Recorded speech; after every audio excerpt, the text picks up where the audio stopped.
इस वीडियो में मैं प्रिसाइसली इसी बारे में बात करने वाली कि AIB 17 को हम कैसे क्रैक कर सकते हैं, वो भी अब इतने लिमिटेड जो हमारे पास दिन बचे उन्हीं में प्रिपरेशन करके।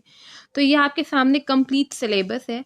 अब इसमें से पहले आई विल बी डिस्कसिंग कि आपको कौन कौन सी BRACs फॉर श्योर खरीदनी है और अपने साथ एग्जामिनेशन हॉल में लेके जानी है, और किन सब्जेक्ट्स को आप इग्नोर कर सकते हो, चल जाएगा, बिकॉज हमें कैसे भी करके इसमें 40% सिक्योर करना है एनी हाउ। बट अभी मैं इसमें से जो मार्किंग करूँगी हमारी 70-75% की अप्रॉक्स होगी। तो और इस वीडियो में अभी हम यही डिस्कस करेंगे, and from the very next video I will be discussing about specific subjects and few landmark judgments जो आती है ऑलमोस्ट एग्जाम में आपकी AIB 17 में। तो चलो let's start with the video, इसे एंड तक देखना सो दैट आपको प्रॉपर क्रक्स मिल जाए AIB 17 का। सबसे पहले गाइस कॉन्स्टिट्यूशन लॉ हम नहीं छोड़ सकते हैं, तो ये आपको पढ़ना ही पढ़ना है। बट ये ऐसा नहीं है कि आप BRAC ले गए तो आप कॉन्स्टिट्यूशन के 10 क्वेश्चन अटेम्प्ट कर लोगे, बिकॉज अगर आर्टिकल आए, आर्टिकल के ऊपर बेस्ड क्वेश्चन तो डेफिनेटली आप अटेम्प्ट कर सकते हो। बट कॉन्स्टिट्यूशन लॉ में यूजुअली आर्टिकल बेस्ड क्वेश्चन 3 से 4 होते हैं, बाकी आपके जजमेंट बेस्ड होते हैं। सो फॉर दैट आपको कॉन्स्टिट्यूशन लॉ की जितनी भी इंपॉर्टेंट लैंडमार्क जजमेंट्स हैं वो आपको एक बार पढ़ना पड़ेगा, और उसके ऊपर I am going to make a video, तो आप उसे ज़रूर देख लेना एक बार। बट आर्टिकल बेस्ड आपके 3 से 4 क्वेश्चन ही होते हैं, तो कॉन्स्टिट्यूशन लॉ को एक बार अच्छे से पढ़ लेना। Now come your IPC, CRPC, CPC, evidence act, ये तो अपने कोर सब्जेक्ट्स है, ये तो आपको पढ़ना ही है। इसमें से एक बार अच्छे से इनका इंडेक्स रिव्यू कर लो, और इंडेक्स रिव्यू करने के बाद ना पहले आप सेग्रीगेट कर लो कि इतने से इतने सेक्शन इसके बारे में बात करें, इतने से इतने सेक्शन इतने इस बारे में बात करें, कैटेगराइज कर लो। तो अगर आपको कैटेगरी का आइडिया हो तो पेपर में ढूंढना आसान हो जाएगा, वरना एक एक सेक्शन पढ़ने बैठोगे इतना भी टाइम नहीं है वहाँ पे। ठीक है, 6 पॉइंट में आपका ADR आपकी बहुत छोटी सी आपकी BRAC है, कोई बहुत लेंदी BRAC नहीं है, तो आप इसे आराम से पढ़ सकते हो। इसके ऊपर डायरेक्ट क्वेश्चन आते हैं, लैंडमार्क जजमेंट वगैरह का कोई सीन नहीं है, डायरेक्ट क्वेश्चंस होते हैं। वरना अगर आपका होगा तो सेक्शन 89 ऑफ CPC में से क्वेश्चन आते हैं, मतलब इसका एकदम प्रिसाइज है कि यही होगा, दैट्स इट। इसके बाद आता है आपका फैमिली लॉ, इसे आप ऑप्शन में रखो।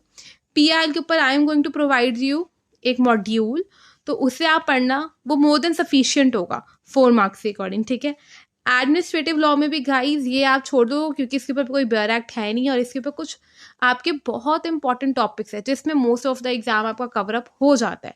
ठीक है, तो उसके ऊपर भी मैं एक सेपरेट वीडियो बनाऊंगी कि एडमिनिस्ट्रेशन लॉ में हमें कितना ही पढ़ना है, बस उतने के ऊपर ही विल टॉक, और उतना ही हम पढ़ेंगे।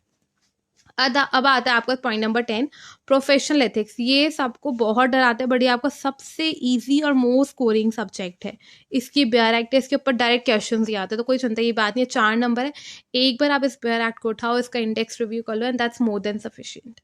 कंपनी लॉ को छोड़ दो, environment law again, cyber law again, labour and industrial law, इन सबको छोड़ दो। Law of torts, motor vehicle act, consumer protection, I suggest कि आप इसे कंसिडर करो। इसकी बेसिक सी BRAC एक बार इंडेक्स पढ़ लो, हो जाएगा काम, कोई दिक्कत नहीं है। अगेन टैक्सेशन छोड़ दो, law of contract, SRA, NI, ये तो लॉ हम जब अपना 5 ईयर्स का लॉ कोर्स करते हैं, 3 ईयर्स को उसमें हम ये पढ़ लेते हैं, और इसमें भी एक बार BRAC अच्छे से पढ़ लो। और SRA और लॉ ऑफ कॉन्ट्रैक्ट में मत भूलना, एक बार सेग्रीगेट कर लेना, कैटेगराइज कर लेना इंडेक्स के अकॉर्डिंग, यहाँ से यहाँ तक सेक्शन किस बारे में। वरना नेक्स्ट वीडियो में आपको कंप्लीट हम AIB 17 के ऊपर कंप्लीट सीरीज बनाएंगे, तो उसमें आप देख सकते हो, कोई चिंता की बात नहीं है। लैंड एक्विजिशन एक्ट अगेन छोड़ दो, इंटेलेक्चुअल प्रॉपर्टी एक्ट अगेन छोड़ दो। तो जितना ये आपको मैंने मार्क करा है उतना ज़रूर पढ़ना है, उसमें हम कॉम्प्रोमाइज़ नहीं कर सकते। बाकी आप थोड़ा बहुत तो ठीक है यार, एक बेसिक हमारा IQ नॉलेज भी होती है, तो जो हमने छोड़ा हम उसमें से एक बेयर मिनिमम नॉलेज के अकॉर्डिंग भी मार्क कर सकते हैं। बट पर जितना मैंने आपको मार्क करा है, जो टिक है, वो अपना 70-75% का अप्रॉक्स है। ठीक है, सो इसके अकॉर्डिंग आप प्लान करो, स्ट्रक्चर करो, और आई सजेस्ट यू गाइज, हालांकि अभी तक ऐसा कोई ऑफिशियल अपडेट या नोटिफिकेशन नहीं आया, बट ऑल दो प्रीवियस ईयर की AIB को कंसिडर करते हुए आप जो BRAC खरीद रहे हो ना, so keep it in mind कि उसमें कोई कमेंट ना हो, नीचे नोट्स गिवन ना हो, नीचे कमेंट्रीज होती है यूजुअली, तो सब ना एकदम BRAC आपकी प्लेन होनी चाहिए, उस पर कोई टेक्स्ट नहीं होना चाहिए एक्स्ट्रा। मतलब BRAC में सिर्फ आपके bare टेक्स्ट ही होने चाहिए, उसके अलावा no comments, no highlighting, no underlining. एकदम उठाओ बुक्स और उन्हें ले जाना। ठीक है, आपकी पुरानी जो हमारी BRAC में हमारे नोट्स वगैरह होते हैं, तो वो सब कुछ नहीं चलेगा, तो विदाउट नोट्स वाली BRAC परचेज कर लो, वो चल जाएगी आपकी। एंड या that's all for this video. बाकी हम आगे AIB 17 की सीरीज कंटिन्यू करते हैं, तो उसमें मिलते हैं। Till then bye bye, take care, और प्रिपरेशन को अपनी ऑन रखो। चलो बाय बाय।